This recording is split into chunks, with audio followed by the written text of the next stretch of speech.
Assalamu alaikum darebe assistance humanitaire d'urgence. Hande kadi den souti jami ma nyasa gala on en image. Oui, ça fait plaisir parce que c'est du beau boulot.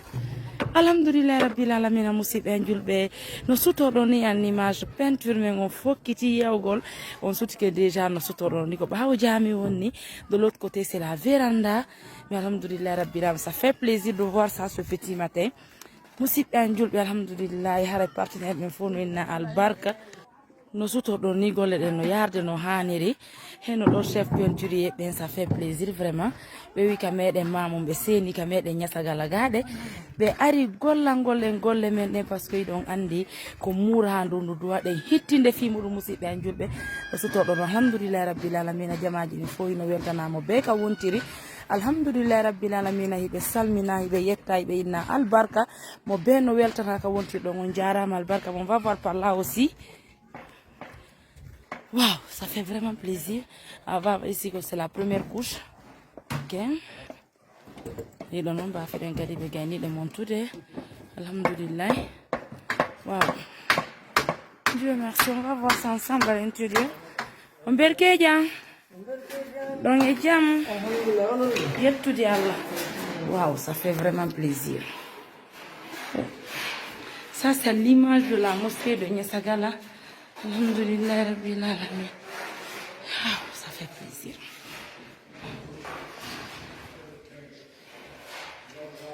Dieu merci.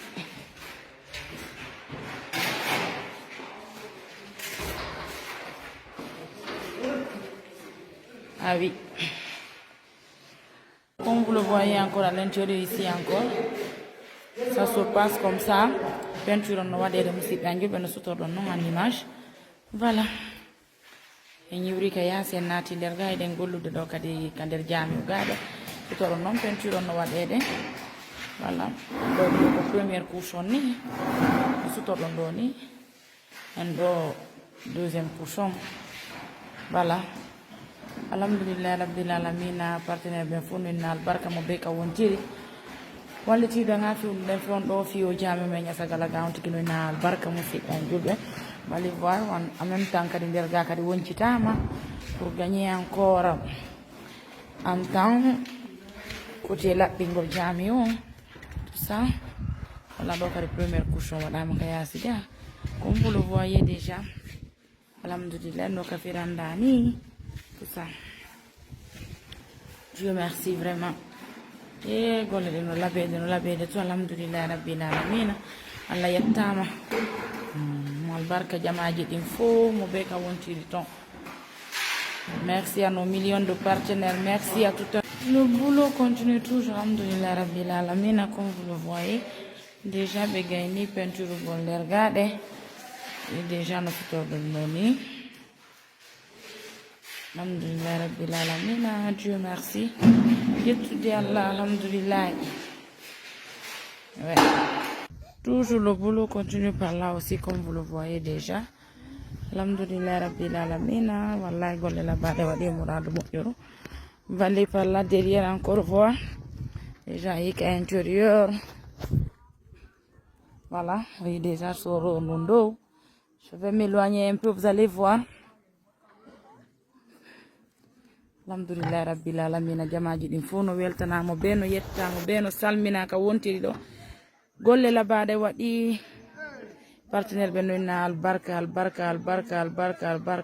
Merci à nos millions de partenaires, merci à tout un chacun, merci à votre présidente Mariama Touré.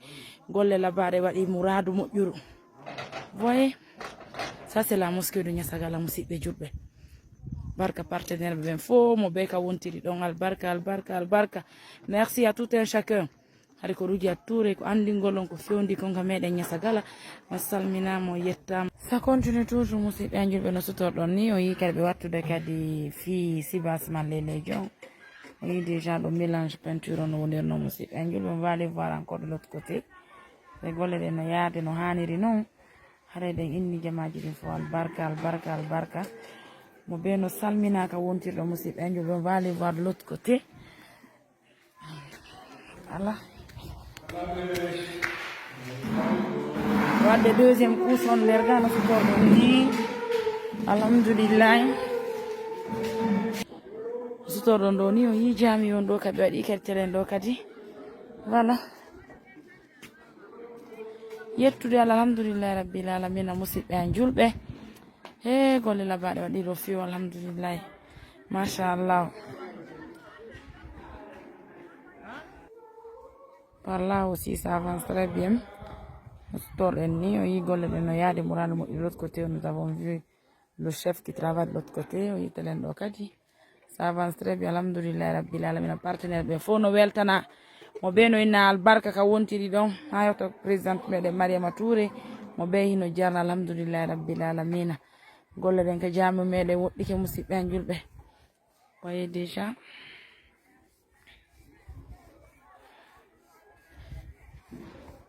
ça continue toujours musidɓe an julɓe no sutorɗon ni o yi kadi ɓe wattude kadi fi sibasman les légions o yi déjà ɗo mélange peinture on no wonirno musidɓe an julɓe on va aller voir encore de l'autre côté ɓe golle ɗen no yaade no haniri noon haɗa ɗen inni jamaji ɗin fo albarka albarka albarka mo ɓe no salminaka wontirɗo musidɓe an julɓe on va aller voir de l'autre côté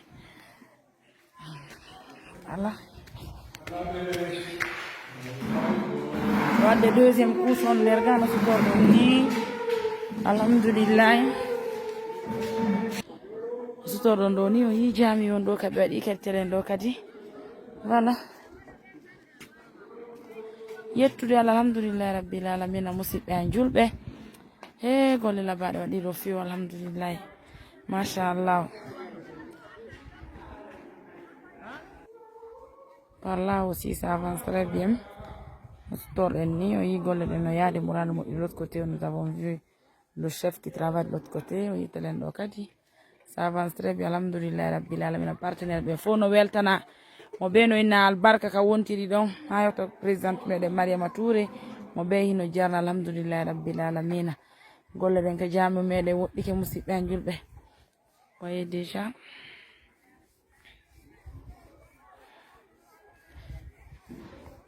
no sutorɗon ni an image ɗo yi golle ɗen ɗo ka nder jami wonɗe musidɓe an julɓe voyez ça ɓe waɗi ɗo peinture on ɗo ɗe sutorɗon ɗo ni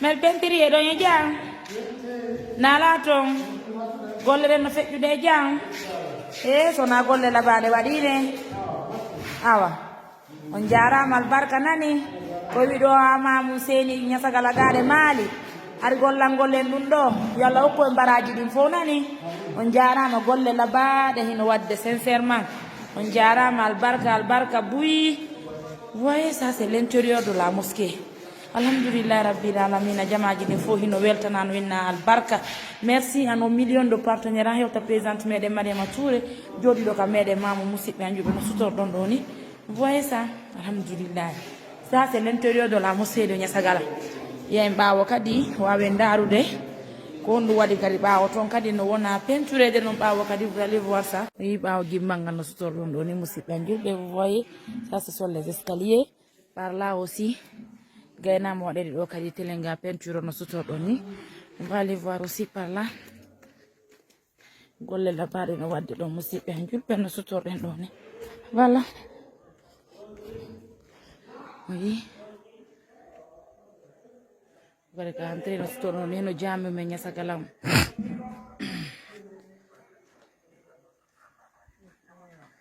alhamdulillahi rabbil alamina e golle labaɗe waɗi albarka albarka albarka merci à nos millions de partenaires no sutorɗon ni hen ɗo kadi en ari o côté ɗo kadi on yi déjà presque l'extérieur est fini intérieur on ɓe wadde ɗuma on côté vert o ley musidɓe an julɓe no sutorɗon ɗo ni on est en train de faire le tour de la mosquée de ñasagala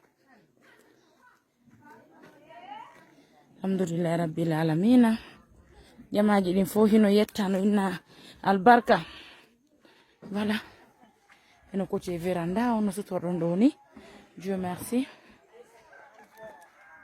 golle ɗe no yarde no haniri noon no duwira noon albarka merci à nos millions de partenaires merci à toutes les personnes qui sont en train d'assister l'ONG assistance humanitaire d'urgence fi accomplissugol ɗi activité ji men ce sont les acquis de l'ONG albarka albarka albarka albarka merci beaucoup